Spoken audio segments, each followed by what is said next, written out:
Hello friends, welcome back to my channel. তো বন্ধুরা, এখন আমরা যে বিষয়টা নিয়ে কথা বলতে চলেছি সেটা অবশ্যই অঙ্কুশ হাজরাকে ঘিরে। বহুদিন পরে অঙ্কুশ হাজরাকে নিয়ে কোনো ভিডিও করতে চলেছি।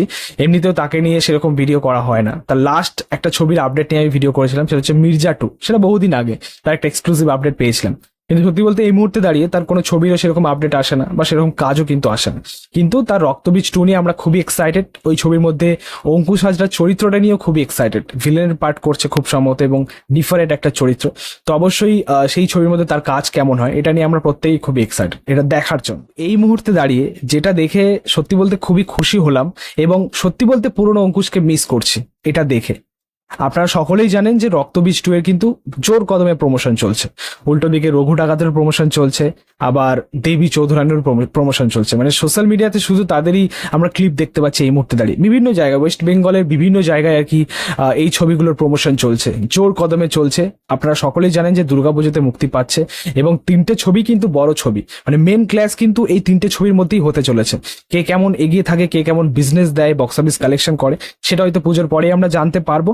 কিন্তু এই মুহূর্তে দাঁড়িয়ে প্রমোশনটা হচ্ছে মেন, যেখানে এই 3টে ছবির প্রমোশনই বা তাদের যে মেকার্সরা তারা খুব ভালো প্রমোশন করছে, সেটা আমরা দেখতে পাচ্ছি। কিন্তু স্পেসিফিক যদি আমরা রক্তবীজ 2 এর প্রমোশনটা নিয়ে কথা বলি, সেখানে একটা মুহূর্ত দেখে আমার এতটাই ভালো লাগলো যে সত্যি বলতে পুরনো অঙ্কুশকে মিস করছি। এখন আমরা দেখলাম অঙ্কুশ হাজরাকে নিয়ে ফ্যান্সদের মধ্যে সেই পাগলামি, সেই ক্রেজ। ভাই সিরিয়াসলি একটা সময় আমাদের বাংলাতে অঙ্কুশ হাজরারও একটা দাপট ছিল। সত্যি বলতে এই মানুষটার মধ্যে কিন্তু পোটেনশিয়াল ছিল, সেটা আমরা জানি, সেটা আমরা দেখেছি। সেই লড়াকু ব্যাপারটা ছিল। হয়তো সে চাইলে আমাদের বাংলা ইন্ডাস্ট্রিতেই প্রথম সারির মধ্যেই থাকতে পারতো, দেবজিতের পরেই হয়তো তার নাম আসতে পারতো। কিন্তু দুঃখের বিষয়, সেরকম প্রজেক্ট নিয়ে সে কাজও করেনি, সেরকম এক্সপেরিমেন্টাল কিছু করতেও চায়নি। এক্সপেরিমেন্টাল হয়তো করেছে, সেটা অবশ্যই পুরোপুরিভাবে সিরিয়ালের দিকে চলে গেছে, যেটা একদমই ভুল ছিল। মানে পুরোপুরিভাবে আর কি ফ্যামিলি ড্রামা বা আরবান সেন্ট্রিক সিনেমার দিকে চলে গেছে, যেটা ভুল ছিল। এক্সপেরিমেন্টাল কিছু করা উচিত ছিল। দেখো, আমাদের ইন্ডাস্ট্রিতে এটা আমরা দেখেছি, এটা আমরা জানি যে আমাদের ইন্ডাস্ট্রিতে স্টার সুপারস্টারের অভাব রয়েছে। সেই জায়গা থেকে দাঁড়িয়ে যদি একটা স্টার বা হিরো, মেন হিরো যে এভাবে যদি হারিয়ে যায়, খারাপ তো অবশ্যই লাগে। তাই বলে এমনটা নয় যে সে ভালো কিছু করছে না বা ভালো কিছু ট্রাই করছে না। অবশ্যই করছে, অবশ্যই ভালো কিছু করার চেষ্টা করছে, সেটাও আমরা দেখতে পাচ্ছি। কিন্তু বিষয়টা হচ্ছে যে জিৎ দেবের মতো ওই ধারাবাহিকতাটা সে বজায় রাখতে পারছে না। কখনো কখনো দিক তার পরিবর্তন হয়ে যাচ্ছে, এর কারণে সে কিন্তু পিছিয়ে পড়ছে। কিন্তু অবশ্যই আমরা জিৎ দেবের পরে এখনো অঙ্কুশের নামটাই নেই।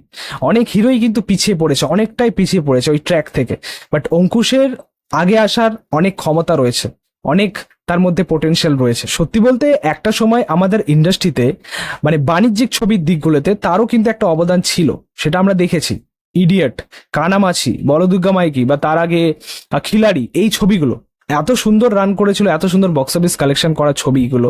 এছাড়া দর্শকদের মধ্যে সেরকম উচ্ছ্বাসও আমরা সেই সময় দেখেছি, সেরকম ক্রেজও আমরা দেখেছি এই ছবিগুলো নিয়ে। অ্যাকচুয়ালি অঙ্কুশ হাজরার মধ্যে সেই পোটেনশিয়ালটা বরাবরই ছিল, কিন্তু এই সময় দাঁড়িয়ে যেরকম ক্রেজ দেখলাম দর্শকদের মধ্যে, সেই একই রকম ক্রেজ, একই রকম পাগলামি যেহেতু দেখলাম অঙ্কুশ হাজরাকে ঘিরে, আমার মনে হয় যে অঙ্কুশ হাজরার একটা ভালো কামব্যাক দরকার। আর যদি মির্জা 2 এর মতো ছবি করে, মির্জার মতো ছবি করে, অবশ্যই এই ধারাবাহিকতাটা তাকে রাখতে হবে। মানে এক্সপেরিমেন্টাল কাজ করে যেতে হবে।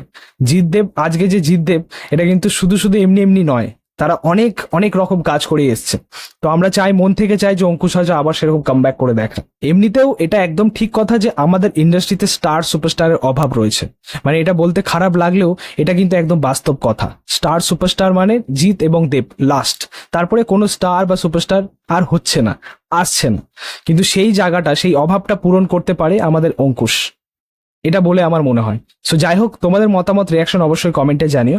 বাট রক্তবীজ 2 এর প্রমোশন খুব ভালো হচ্ছে, সকলে রয়েছে ওখানে, অঙ্কুশ থেকে শুরু করে মানে পুরো কাস্টই ওখানে রয়েছে।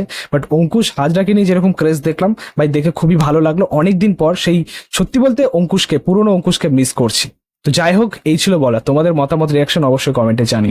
ভিডিওটা ভালো লাগলে অবশ্যই লাইক করে শেয়ার করে দিই। পাশে থেকে সাপোর্ট করো, চ্যানেলটাকে অবশ্যই সাবস্ক্রাইব করেছো, পাশে থাকা বেল প্রেস করে পরবর্তী video club. Thank you, tata.